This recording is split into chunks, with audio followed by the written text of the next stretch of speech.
নমস্কার বন্ধুরা, সোমাদির রান্নাঘরে সকল বন্ধুদের জানাই শারদীয়ার প্রীতি, শুভেচ্ছা ও অনেক অনেক ভালোবাসা।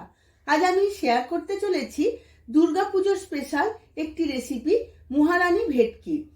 খুব সহজেই বানিয়ে নেওয়া যায়। পুজোর একটা দিনে বানিয়ে ভাত, রুটি, পরোটা যে কোনো কিছুর সাথেই সার্ভ করতে পারেন। এই রেসিপিটি একটা অথেন্টিক স্বাদ এনে দেয়। ভেটকি মাছের অনেক রেসিপি তো খেয়েছেন, কিন্তু এই রেসিপিটি একবার বাড়িতে বানিয়ে দেখতে পারেন।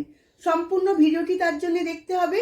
আমার চ্যানেলে নতুন বন্ধু হলে চ্যানেলটিকে সাবস্ক্রাইব করে পাশে থাকা বেল আইকনটি প্রেস করে রাখবেন, যাতে আমার সমস্ত রান্নার নোটিফিকেশন সবার আগে আপনাদের কাছে পৌঁছে যায়। আর ফেসবুক বন্ধুদের কাছে অনুরোধ পেজটিকে ফলো করার জন্য। চলুন দেখে নেওয়া যাক রেসিপিটি। এখন আমি 5 পিস ভেটকি মাছ নিয়ে নিয়েছি, ম্যারিনেট করে নেব। প্রথমে দিয়ে দেব স্বাদ মতো নুন, দেব চিলি ফ্লেক্স 1 চামচ, আদা রসুন দেব 1 চামচ, দেব কসৌরি মেথি কিছুটা, আর দেব টক দই 2-3 চামচের মতো। সমস্ত উপকরণগুলো মাছের গায়ে খুব ভালো করে মাখিয়ে নেব।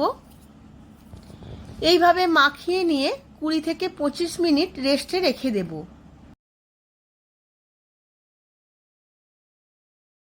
এবার মূল রান্নায় চলে যাব।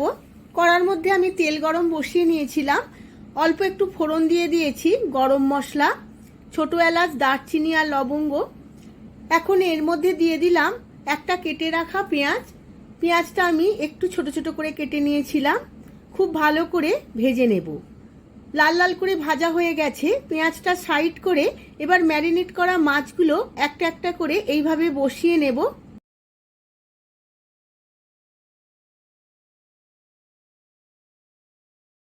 এই সময় গ্যাসের ফ্লেমটা হাই টু মিডিয়াম রাখবো। এক পিঠ ভাজা হয়ে গেছে মাছের। এইভাবে আস্তে আস্তে উল্টে নেব অপর পিঠটা। খুব সাবধানে উল্টাতে হবে। ভেটকি মাছ খুব নরম মাছ, ভেঙে যেতে পারে। সমস্ত মাছগুলো উল্টে নিয়েছি। মাছগুলো ভাজা হয়ে গেছে, এবার খুব সাবধানে তুলে নেব। ওই তেলের মধ্যে আরো একটু তেল দিয়ে দিয়েছিলাম। এখন এর মধ্যে দিয়ে দেব পেঁয়াজ, কাঁচা লঙ্কা ও আদা রসুন বাটা। খুব ভালো করে এই তেলের মধ্যে ভেজে নেব।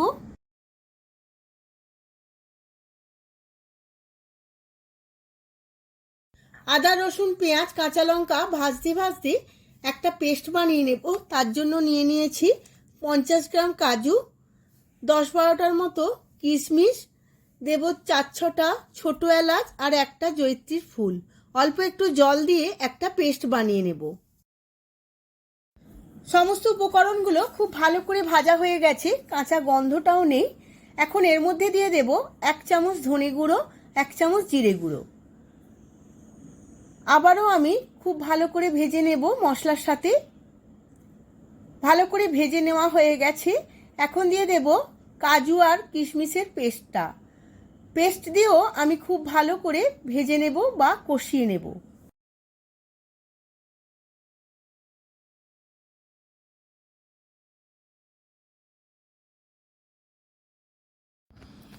এই সময় 5-7 মিনিট খুব ভালো করে কষিয়ে নিতে হবে, যাতে আদা বা অন্য মশলার কাঁচা গন্ধটা একদম চলে যায়। এখন দিয়ে দিলাম স্বাদ মতো নুন। নুনটা খুব ভালো করে মশলার সাথে মিশিয়ে নেব। তেলটাও অনেকটা ছেড়ে এসেছে। এখন ভেজে রাখা মাছগুলো একটা একটা করে এই গ্রেভির মধ্যে বসিয়ে নেব। এখন এর মধ্যে দিয়ে দেব 1 চামচ গোলাপ জল আর দেব 1 বাটি কাঁচা দুধ। দুধটা আমি সমস্ত কিছুর সাথে খুব ভালোভাবে মিশিয়ে নেব। এখন গ্যাসের ফ্লেমটা লোতে রেখে চাপা দিয়ে আমি 5 মিনিট সেদ্ধ হতে দেব। এখন অপর দিকে একটা ফ্রাই প্যানে 1/2 চামচ মৌরি হালকা করে ভেজে নিয়েছি। এই মৌরিটা আমি ক্রাশ করে নেব।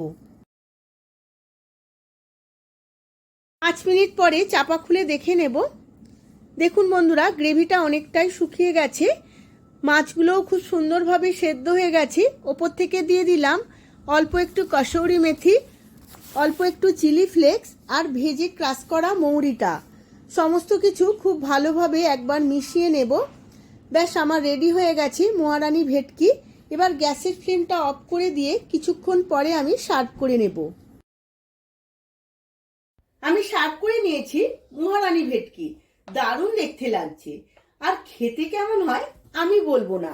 এই বছর পুজোতে বাড়িতে একবার হলেও বানিয়ে দেখতে পারেন, বাকি উত্তর ফ্যামিলির লোক দেবে। আর ভিডিওটা যদি ভালো লেগে থাকে ভিডিওটিতে প্রচুর প্রচুর লাইক শেয়ার কমেন্ট করবেন। ধন্যবাদ।